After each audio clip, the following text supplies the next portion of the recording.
I learned about this white nationalist group a few weeks ago. They are for the culture and the progression of Europeans. They say they want to preserve their identity. They are discriminated against. They want to tell immigrants they cannot come into their country anymore illegally or legally. This is a white country for white people because this country was made by white excellence.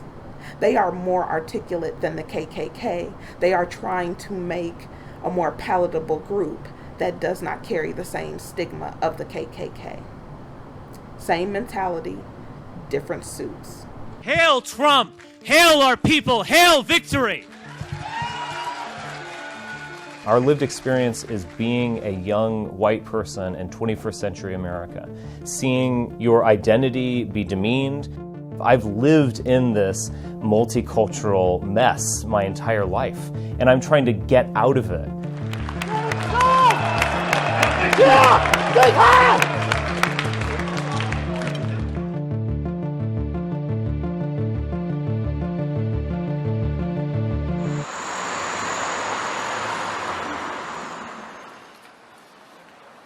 I hope you're feeling all right. I know it is early on a Saturday. I've just had a headache for a week. I don't think it's from having too much to drink last night. It's just the winning. It's too much winning. We've crossed a Rubicon in terms of recognition. We aren't quite the establishment, but let's start acting like it. We're trying to break through the largest taboo of our times, identity for people of European heritage. We need to make it permissible to think as we want and to not have double standards and racial discrimination institutionally against white people, for example. This needs to go. Racist basically has become to mean anything to the right of Karl Marx. Anyone who sort of cares for their people or even is just not self-hating, self-abasing and thinks white people need to be exterminated.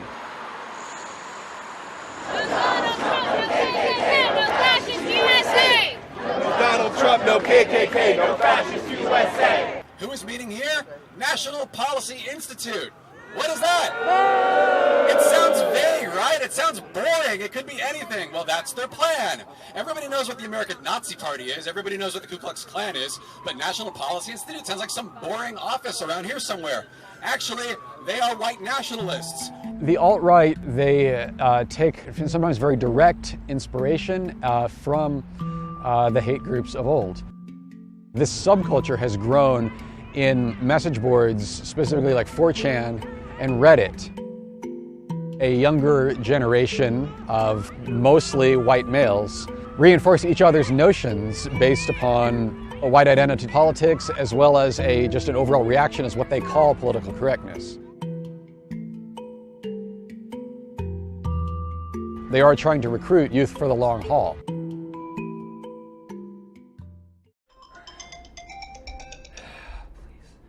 Hi. Hi. Please. Hello? Gotta run.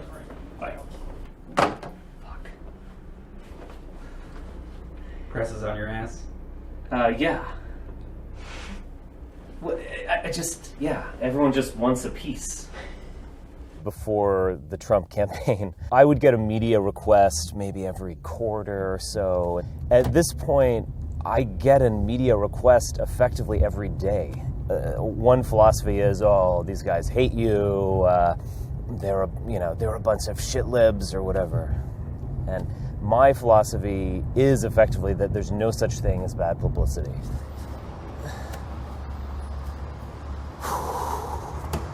I just want to go down a list of things, and you tell me if they are okay or not okay.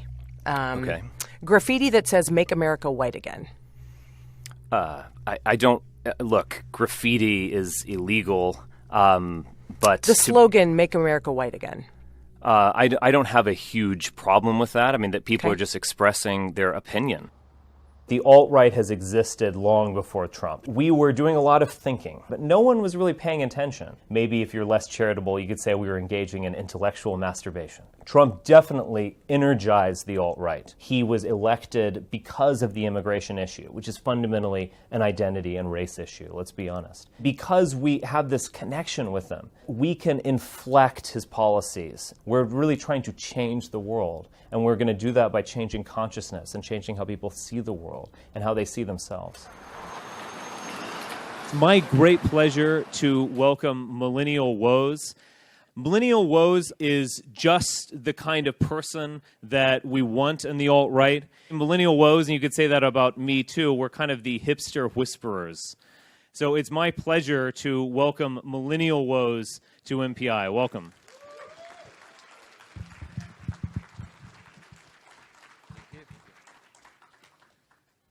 All right. I went to art college in London, coming from Edinburgh in Scotland. Edinburgh was virtually 100% white.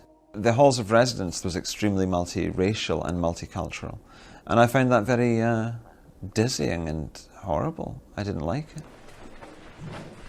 2 or 3 years ago, I finally came to understand what is called the Jewish question, that there are problems with the Jewish people. And that was difficult because I really didn't want to become an anti-Semite. It's like the biggest cliche, the biggest right-wing cliche.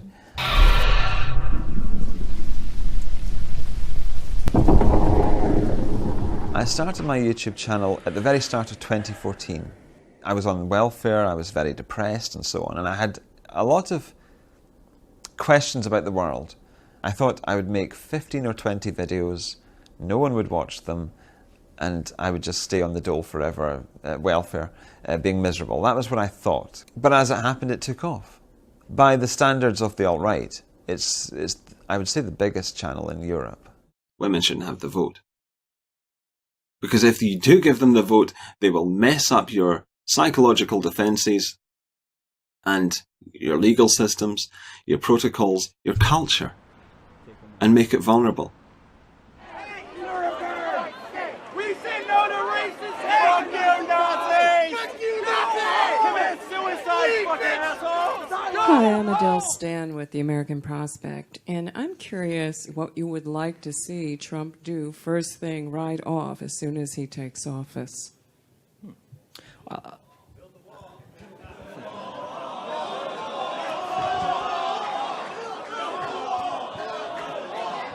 I guess I don't need to answer that. I wanted to be a theater director, and I wanted to do all this avant-garde stuff, and that's how I thought of myself. Experiencing the 9/11 era, and I became extremely skeptical of that whole, flag-waving period. Let's all hold hands and get low-interest mortgages and go shopping on credit card debt in order to save America. I knew that we had to get away from the conservative movement. By about mid-2008, I was using this term alternative right or alt-right. And in 2010, I founded alternativeright.com, and I think I was more or less there. These are typical diversity images. I don't think these would be much surprising to anyone. Essentially, diversity is going to be wonderful. It helps whites. You can have new friends. I also have big dreams. Reviving the Roman Empire. It would be an empire that would be welcome to Italians, to Scots, to Russians, to white Americans, to Finns, etc. To have a safe space for all Europeans from around the world. Have you faced discrimination yourself? Yes, I actually have faced discrimination. I remember being at an all-black community in Louisiana one time, and I went to a McDonald's and I ordered a coffee, and they said, "Oh, yeah." And I was kind of waiting for like 10 minutes, no coffee. Multiple people came in, black and Hispanic. They would order coffee and get coffee, and I was like, whoa, this is what it feels like. But I'm not claiming I'm a victim. I found that kind of amusing, to be honest.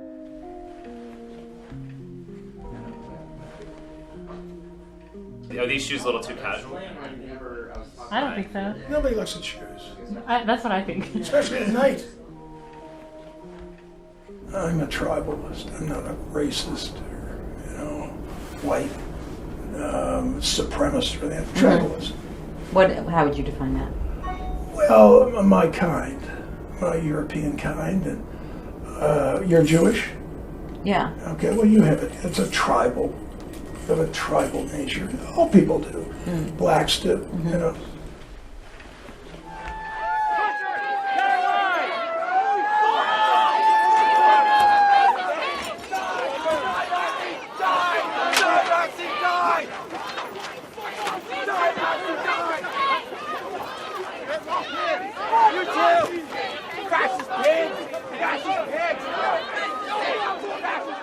These people have drawn blood from this man's face. These scum. To be white is to be a striver, a crusader, an explorer, and a conqueror. We don't exploit other groups. They need us and not the other way around. For us as Europeans, it is only normal again when we are great again. Hail Trump! Hail our people! Hail victory!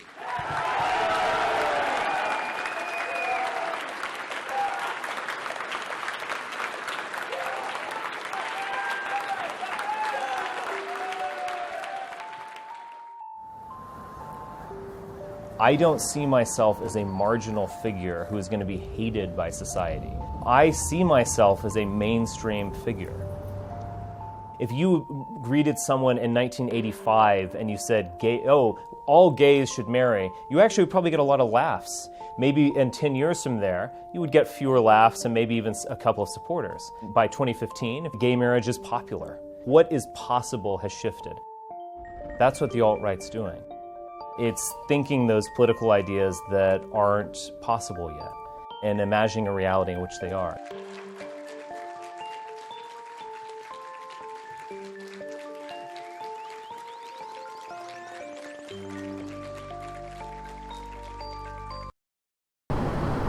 We all know Trump was elected by the majority, and that was white people. The Electoral College made sure they had their puppet in place.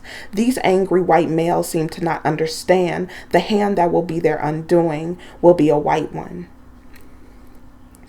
This group is an example of the majority's nature when their status is threatened, but they don't get that the threat is not from brown people, but from other white wicked people that feel they are rich, high class, smart, and know what is best for the world. And people in the alt-right and minorities are useless eaters. See as the biggest challenges in conservation? Yeah, the growing human population. Because if where we are, there's nothing else. And do you have views about what should be done about that?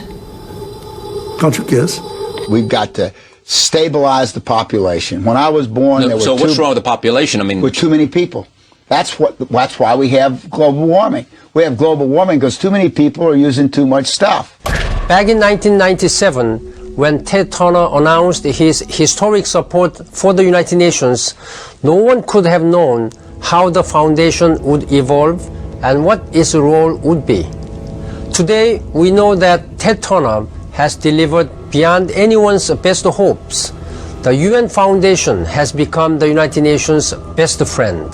The negative impact of population growth on all of our planetary ecosystems is becoming appallingly evident. This equation has four factors, a little bit of multiplication. So you've got a thing on the left, CO2, that you want to get to zero, and that's going to be based on the number of people, the services each person's using on average, the energy on average for each service, and the CO2 being put out per unit of energy. So let's look at each one of these and see how we can get this down to zero. Probably one of these numbers is going to have to get pretty near to zero. That's back from high school algebra, but let's take a look.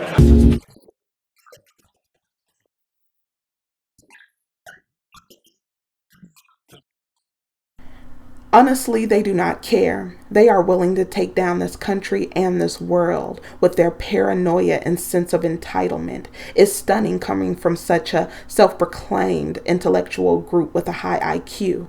This group is made up of young people, so black people with white friends, this is who you may be friends with and not even know it. Richard Spencer is a common, power-seeking, insecure, paranoid, entitled white supremacist. If white people don't need us, why are we here? This country would not last 1 year without us. They know this because we would have been gone a long time ago. But there is a reason for all this. Take a look at this.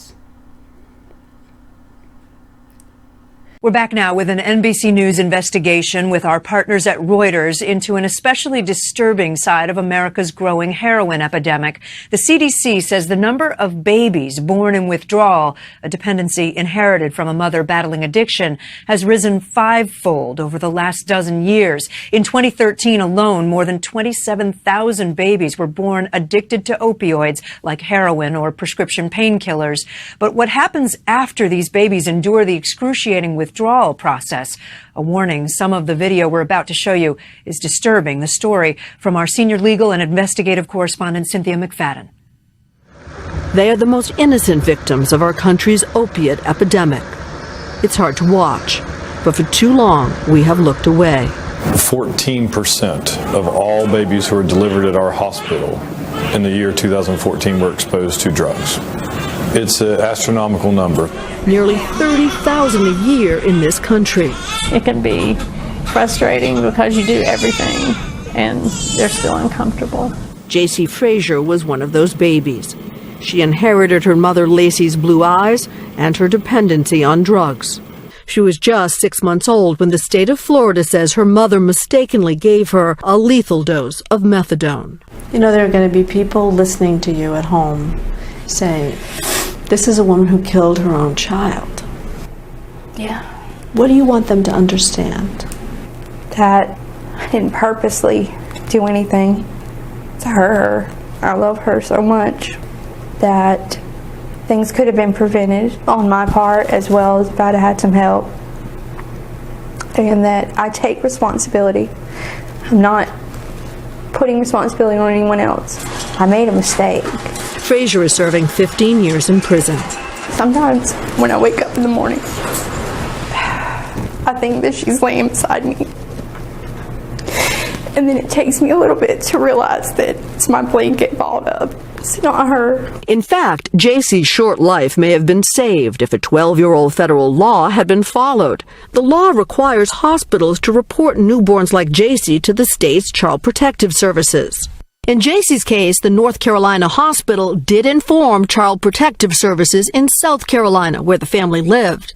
This notation was in her chart. Home health RN visits will begin after discharge. But South Carolina ignored federal law in favor of its own, far less stringent state law. Did anyone ever come and see you when you got out of the hospital?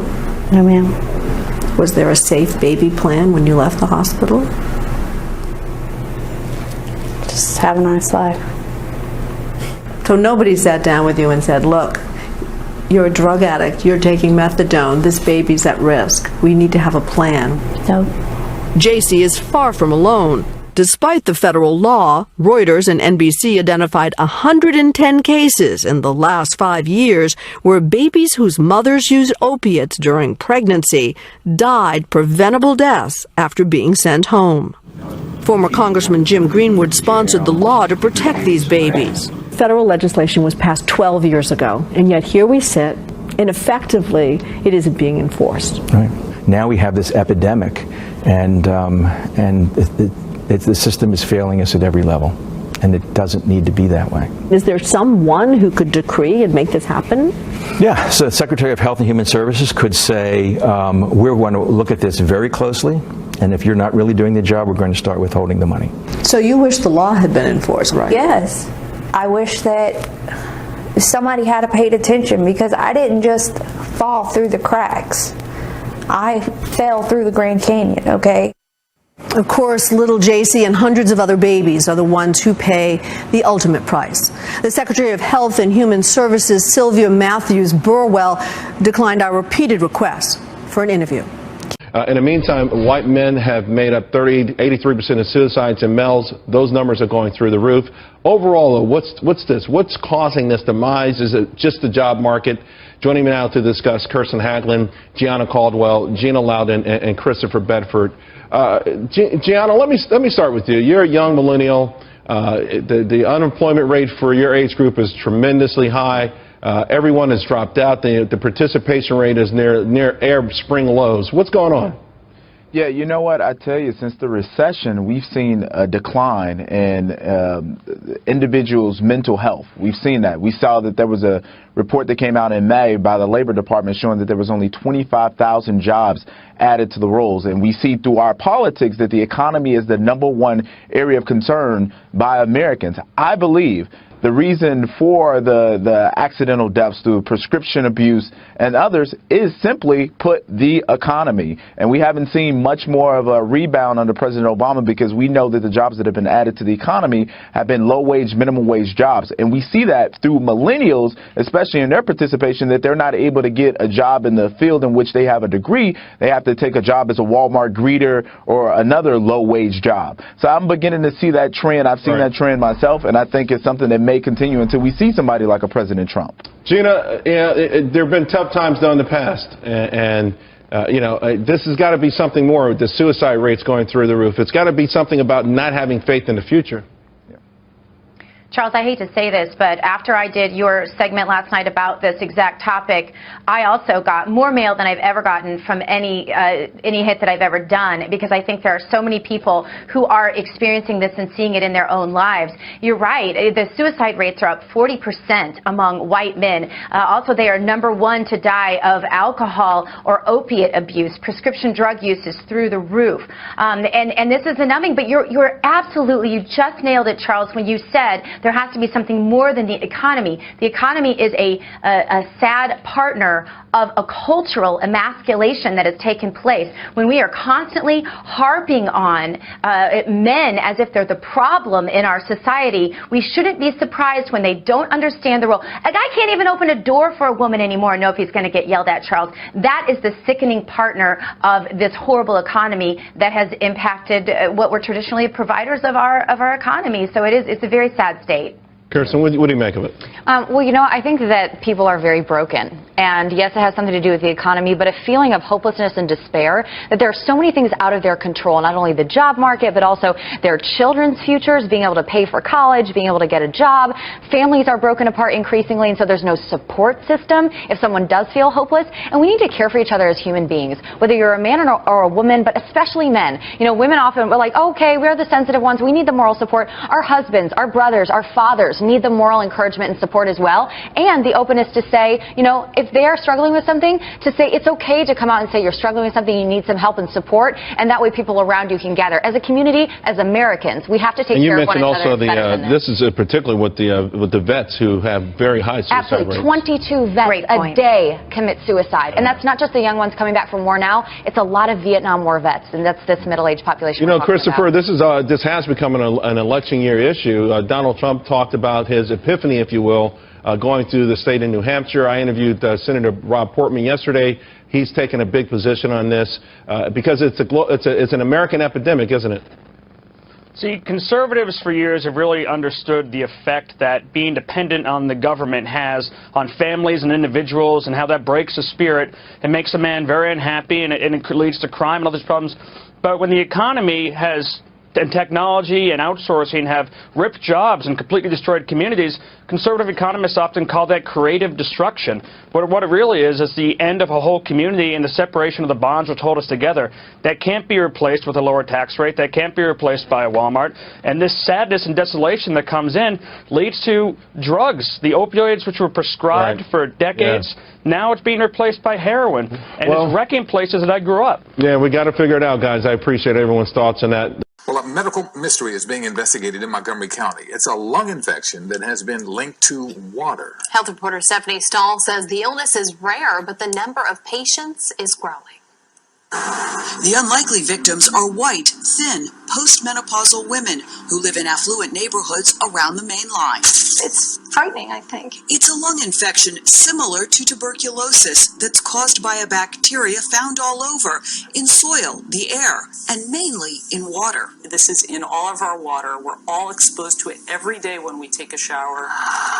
This is being researched very extensively right now. Mainline health pulmonologist Leah Landy does not want to cause unnecessary hysteria, emphasizing that the lung infection infection called non-tuberculous mycobacteria, or NTM, is very rare. She treats about 100 patients a year. Symptoms include a cough and fatigue. All of this white area, that's all infection and inflammation. A study from the American Thoracic Society and NIH in 2012 identified 7 significant clusters of NTM around the country, one being the greater Philadelphia metropolitan area, with significant clusters found in Montgomery County. At the end of the day, you're thinking, have you hurt yourself by drinking water? Karen McCarthy, who lives in nearby Westchester, was diagnosed with NTM in May. Now you have to live on antibiotics. Until next September or October.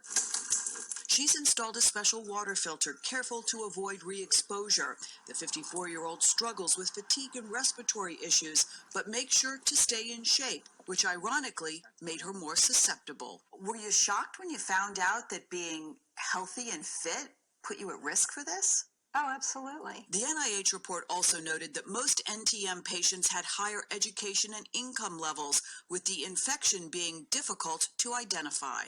The diagnosis is tricky. It often is delayed. There's often, I'll see patients as well others that have been undiagnosed for several years. Dr. Landy says the bacteria can be especially dangerous when it's aerosolized in the shower or from a humidifier, even with dirt that blows in the air. I didn't know what NTM was.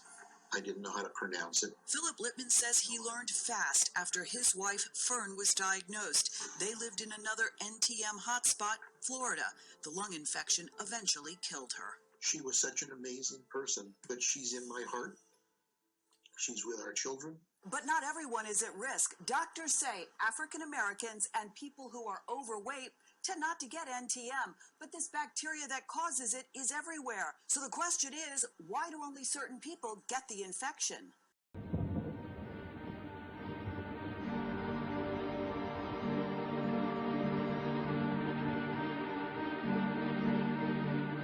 Catastrophically falling birth rates, well below the replacement level. It's entirely possible that the French will disappear. There will be no native-born French that come from the traditional French population. What some call the demographic winter of Western societies. For those of us who were raised to believe in the teachings of Thomas Malthus or Charles Darwin, for example, these trends are very hard to absorb. Welcome back to The Ed Show. For the first time ever, most babies being born in the United States are non-white. Non-Hispanic white children under age 2 make up less than half, according to the Census Bureau and other statistics. Babies of a racial or ethnic minority, when combined, make up more than half. By the middle of this century, racial and ethnic minorities will together become the majority in America, and non-white Hispanic whites will be in the minority. It's a huge shift happening, and one that has been long predicted. Just to give you an idea of how big a shift this is, 80% of seniors 65 years of age or older are white. 73% of Americans age 45 to 64 are white. Unfortunately, this is the kind of shift that causes fear among some Americans. Fears about race and fears about immigration. It helps perpetuate cruel laws against immigrants. There are even those who want to revoke birthright citizenship for some, even though it's in the Constitution. Some people are afraid of change in this country, but the truth is, the only thing normal is change. The Census Bureau has taken a new snapshot of America, and it shows some dramatic changes and predicts still more ahead. For one thing, the new report says more than 4 out of 10 Americans under the age of 20 belong to racial or ethnic minorities. And in nearly 1 in 10 counties, minorities are now the majority. Nancy Cordes has more. The census figures reveal a new reality in America's classrooms. Minority populations are climbing everywhere. The white population, I wouldn't say is fading into the background, but it is becoming the older, less fertile part of the population. When demographer William Fry crunched the data, he found huge jumps in the Hispanic population, far from the traditional melting pots. Up 21% in St. Joseph, Missouri, up 17% in Scranton, Pennsylvania, and 15% in Pascagoula, Mississippi, all in just 1 year's time. You're seeing it everywhere. People are going for jobs. They're going because they want the American dream. Whites still make up 66% of the population, but their numbers have grown only 2% since 2000, compared to 8% for blacks, 29% for Hispanics, and 26% for Asians. It's tough because we're still seen as being either inconsequential or that we're not even really Americans. The changes are forcing school systems to adjust to new fault lines fast. In Maryland's Montgomery County outside Washington, D.C., the schools went from mostly white in the 1990s to 60% minorities today. As the diversity changed, the poverty changed. The superintendent dropped class sizes, boosted literacy programs, and now sends pamphlets to parents in 6 different languages. If you don't have a plan to accommodate the diversity and the poverty and the language, your community is going to have a train wreck. The Census Bureau has long predicted that whites would drop below 50% of the population by the year 2050. This new data suggests that shift could come far sooner. Nancy Cordes, CBS News, Washington. Now it's time for my word. Do your duty. Make more babies. That's the lesson drawn out of 2 interesting stories over the last couple of days. First, a story yesterday that half of the kids in this country under 5 years old are minorities. By far the greatest number are Hispanic. Know what that means? 25 years and the majority population is Hispanic. Why is that? Well, Hispanics are having more kids and others, notably the ones Hispanics called gabachos, white people, are having fewer. Now in this country, European ancestry people, white people, are having kids at the rate that does sustain the population. It grows a bit. That compares to Europe, where the birth rate is in the negative zone. They're not having enough babies to sustain their population. Consequently, they're inviting in more and more immigrants every year to take care of things, and those immigrants are having way more babies than the native population, hence Eurabia. Why aren't they having babies? Because babies get in the way of a prosperous and comfortable modern life. Peanut butter fingerprints on the leather seats in the BMW. The Euros are in particular can't be bothered with kids. Underscore that second point, a second story today reports that Vladimir Putin is so concerned about the declining and imploding population of Russia, he is paying couples to have babies. Imagine. Procreating for cash in Mother Russia. Putin has taken this step because at the rate things are going, Russia will lose close to 45 million in population in the next 45 years. Russia will be 2/3 of today's population. This is not a good trend for Russia. And it won't be here either if that should happen. Put it bluntly, we need more babies. Forget about that zero population growth stuff that my poor generation was misled on. Why is this important? Because civilizations need population to survive. So far, we're doing our part here in America, but Hispanics can't carry the whole load. The rest of you get busy. Make babies. Or put another way, a slogan for our times. Procreation, not recreation. That's my word. The Associated Press just reported that whites are now a minority of those being born in America. European American babies are less than 5 out of every 10 babies born, and are projected to be less than 1 out of 10 births in just a few decades. This differential in birth rates, coupled with massive illegal immigration, which is almost entirely non-European, and legal immigration, which is over 90% non-European, means that unless a political sea change occurs, white Americans will ultimately be not only a minority in the nation that our people founded, but a tiny minority, well on its way to political and physical obliteration by the end of this century. Their existence is in danger, and there is nothing they can do to stop their demise. Their numbers are much lower than we have any idea. This is why they are in a frenzy. They are going all the way back to the Nazi salute. They want to build Rome. They want to build a wall. This also has biblical implications to it as well. They are warring against the judgments of the Most High. One can never change the truth. 9/11 showed a truth. When the Twin Towers went down, the symbols of this nation's economic status, these towers were built on a massive slave burial ground.